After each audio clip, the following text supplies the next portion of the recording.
Hello friends, today Shashtika சமையல் என்ன பார்க்க போகிறோம்னா ஒரு சூப்பரான சிம்பிளாக பண்ணக்கூடிய பாஸ்தா ரெசிபி எப்படி பண்ணுறதுன்னு தாங்க பார்க்க போகிறோம். பாருங்கள், இது மாதிரி டேஸ்ட்டாக எப்படி பண்ணலான்னு வாங்க வீடியோக்குள்ளே போய் பார்க்கலாம். இதை நீங்கள் ஈவினிங் ஸ்நாக்ஸாக இல்லைன்னா லஞ்சு கூட எடுத்துகிட்டு போனீங்கன்னா ரொம்ப டேஸ்ட்டாக இருக்கும்.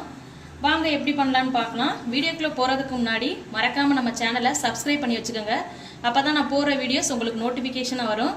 மறக்காம பக்கத்தில் இருக்கிற பெல் ஐக்கானையும் கிளிக் பண்ணுங்க ஃப்ரெண்ட்ஸ். வாங்க வீடியோக்குள்ள போகலாம்.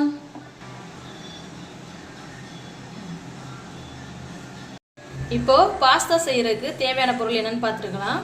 இப்போ நான் இதுக்கு 1 கப் பாஸ்தா எடுத்து வச்சிருக்கேன். இது கூடவே 2 பழுத்த தக்காளி பொடி பொடியாக நறுக்கி எடுத்து வச்சிருக்கேன். இது கூடவே கொஞ்சமாக இஞ்சி பூண்டு துருகி வச்சிருக்கேன். ஒரு பெரிய வெங்காயம் பொடியாக நறுக்கி எடுத்து வச்சிருக்கேன். ஒரு கேரட் பொடி பொடியாக நறுக்கி எடுத்து வச்சுருக்கேன். கேப்சிகம் 1 நறுக்கி வச்சுருக்கேன். வாங்க எப்படி பண்ணலான்னு பார்க்கலாம்.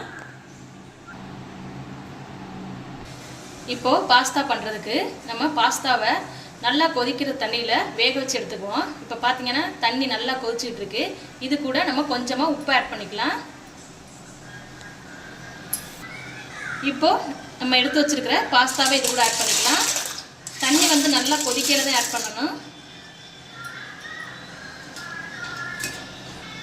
இப்போ இந்த பாஸ்தா ஒரு 10 மினிட்ஸ் நல்லா வேக வச்சு எடுத்துக்குவோம். நல்லா வெந்து வரட்டும்.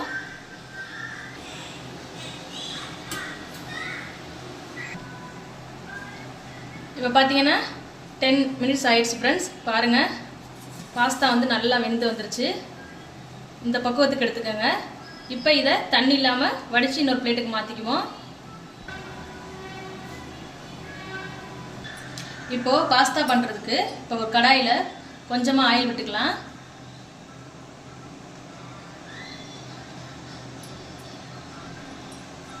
இப்போ ஆயில் சூடாயிடுச்சு. இப்போ நம்ம எடுத்து வச்சிருக்க வெங்காயத்தை இது கூட ஆட் பண்ணிக்கலாம்.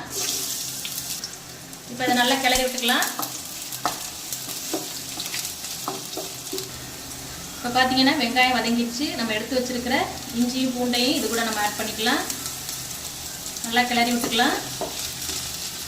இப்போ இஞ்சி பூண்டு பச்சை வாசம்லாம் போய் வந்துருச்சு. நம்ம எடுத்து வச்சிருக்கிற தக்காளி இது கூட ஆட் பண்ணிக்கலாம்.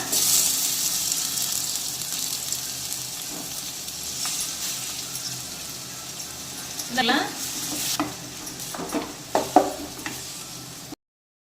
இப்போ பார்த்தீங்கன்னா தக்காளி நல்லா வதங்கிடுச்சு ஃப்ரெண்ட்ஸ். இப்போ நம்ம எடுத்து வச்சிருக்கிற கேரட் கேப்சிகம் ரெண்டையும் இது கூட நம்ம ஆட் பண்ணிக்கலாம்.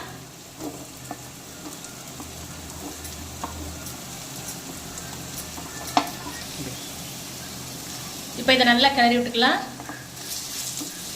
கேரட் நல்லா வெந்து வரட்டும்.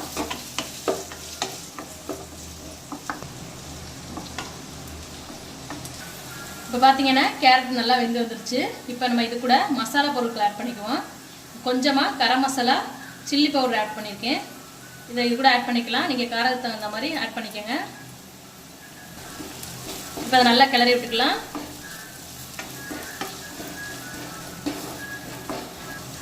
இப்போ இது கூட எடுத்து வச்சிருக்க டொமேட்டோ கெச்சப்பை இதுக்குள்ள ஆட் பண்ணிக்கலாம்.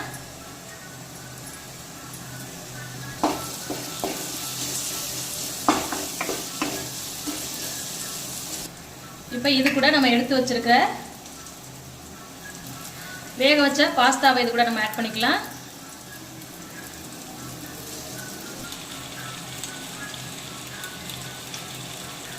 இப்போ இதை நல்லா கிளறி விட்டுக்கலாம்.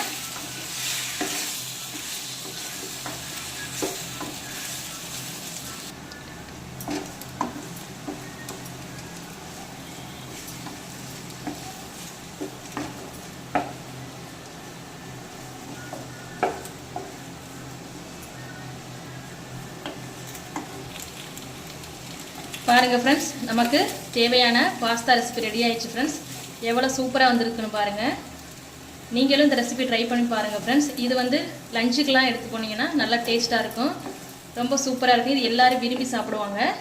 நீங்களும் இந்த ரெசிபி ட்ரை பண்ணி பார்த்துட்டு டேஸ்ட் எப்படி வந்துச்சுன்னு கமெண்டில் மறக்காமல் சொல்லுங்கள். இந்த ரெசிபி உங்களுக்கு பிடிச்சிருந்துச்சுன்னா நம்ம சேனலுக்கு சப்ஸ்கிரைப் பண்ணுங்கள் ஃப்ரெண்ட்ஸ். லைக் பண்ணுங்கள், ஷேர் பண்ணுங்கள், கமெண்ட் பண்ணுங்கள் ஃப்ரெண்ட்ஸ். தேங்க்யூ.